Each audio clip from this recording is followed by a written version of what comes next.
Hello everyone, welcome to my YouTube channel VB classes. अगर आप तैयारी कर रहे हैं कॉम्पिटिटिव एग्ज़ाम की, तो यहाँ आपको मिलेगा यूट्यूब पे बेस्ट एजुकेशन चैनल का निचोड़ सा वहाँ की सारी टिप्स एंड ट्रिक्स एक ही जगह पे। तो आप अपनी तैयारी के लिए मेरे साथ बने रहिए, आपको यहाँ पे अच्छी अच्छी वीडियोज़ लेक्चर मिलेगी। तो आज हम पढ़ने वाले हैं सोलर सिस्टम। तो चलिए शुरू करते हैं।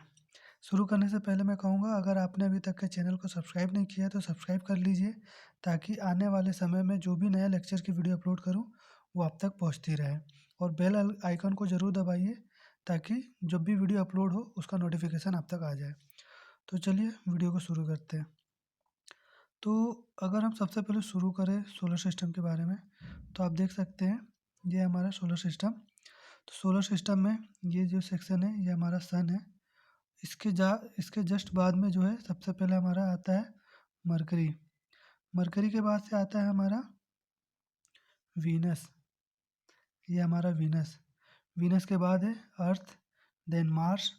और मार्स और जुपिटर के बीच में ये जो आप देख रहे हैं ये है हमारा एस्टेरॉयड। एस्टेरॉयड के आधार पे ही हम प्लैनेट्स को क्लासीफाई करते हैं, inner planets and outer planets.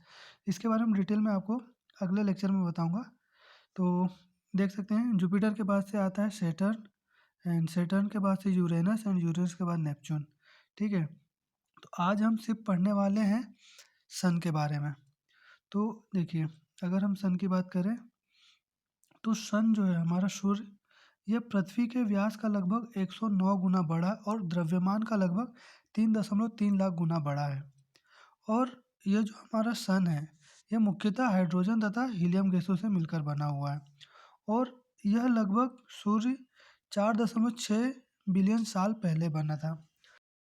अगर आप इसके स्ट्रक्चर को देखें, सूर्य के स्ट्रक्चर को, तो हम ये जो सबसे इनर पार्ट है इसको कहते हैं कोर। कोर के बाहरी भाग को कहते हैं रेडिएटिव जोन, उसके बाहरी भाग को convective zone, chromosphere, and then photosphere, और सबसे बाहरी भाग को कोरोना। ठीक है, तो इसको अभी हम और आगे देखते हैं। अगर हम सूर्य की संरचना की ट्रिक्स देखें, आप इसको ट्रिक्स से याद कर से RCCC।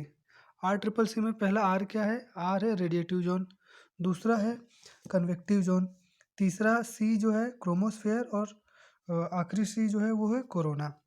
ठीक है, तो अगर हम देखें तो सूर्य का जो सबसे केंद्र वाला भाग होता है उसको हम कहते हैं कोर। ठीक है, सूर्य के केंद्रीय भाग को हम कहते हैं कोर।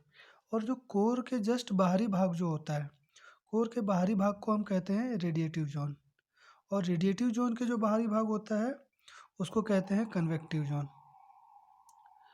और अगर हम इसके डिटेल और देखें तो कन्वेक्टिव जोन से जो बाहर होता है, आउटर सरफेस ऑफ जो सन होता है, उसको हम कहते हैं फोटोस्फेयर।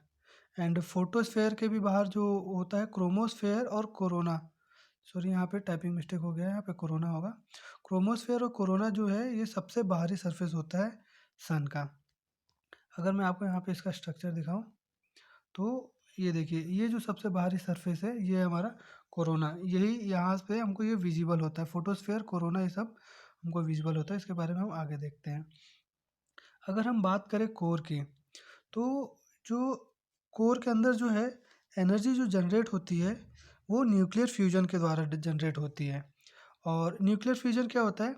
जब दो छोटे एटम, दो बड़े एटम, छोटे एटम मिलकर एक बड़ा एटम बनाते हैं तो उसको बोलते हैं फ्यूजन। तो और एक एक प्रोसेस होती है फिजन। फिजन में क्या होता है? एक बड़ा एटम दो छोटे एटम में टूट जाता है। तो सन में जो एनर्जी जनरेट होती है वो होती है फ्यूजन के कारण। और इस फ्यूजन के कारण जो एनर्जी जनरेट होती है वो लगभग 15 मिलियन डिग्री सेल्सियस तक की एनर्जी जनरेट हो जाती है। अगर इसके बाहर जो आता है रेडिएटिव जोन, अगर हम रेडिएटिव जोन की बात करें तो जो कोर में जो भी हमारा एनर्जी जनरेट हुआ वो एनर्जी अब धीरे धीरे सन के बाहरी हिस्से में बढ़ता है, और वो बढ़ते हुए जाता है रेडिएटिव जोन की तरफ। और रेडिएटिव जोन तक पहुंचने में आप समझ सकते हैं कितना बड़ा है सन, कि वहाँ तक पहुँचने में, इस एनर्जी को पहुँचने में 1 मिलियन ईयर्स लग जाते हैं। मतलब 10 लाख साल उसको कोर से रेडिएटिव जोन तक जाने में लग जाता है। रेडिएटिव जोन के जो बाहर का हिस्सा होता है वो होता है हमारा फोटोस्फेयर। और जो अगर जो फोटोस्फेयर है photosphere is the visible surface of sun where temperature is around 5500 degree Celsius.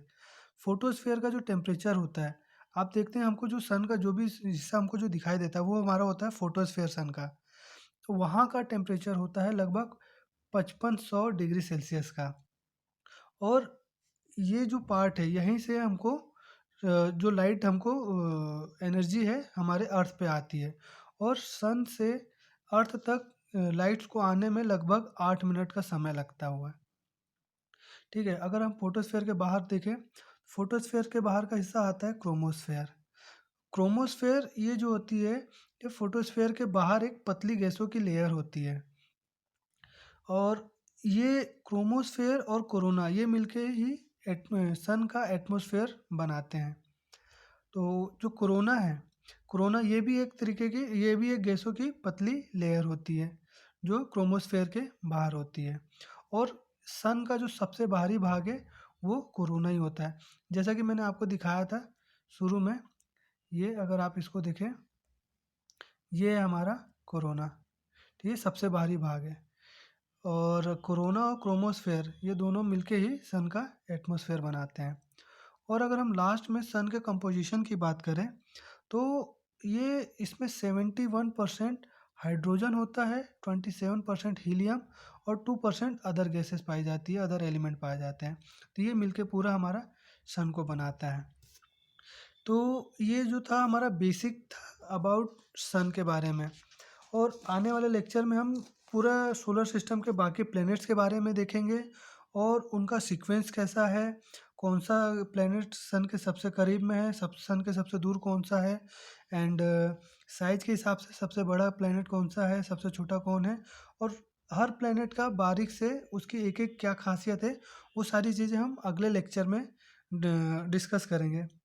और इस लेक्चर के लिए अभी तक के इतना ही।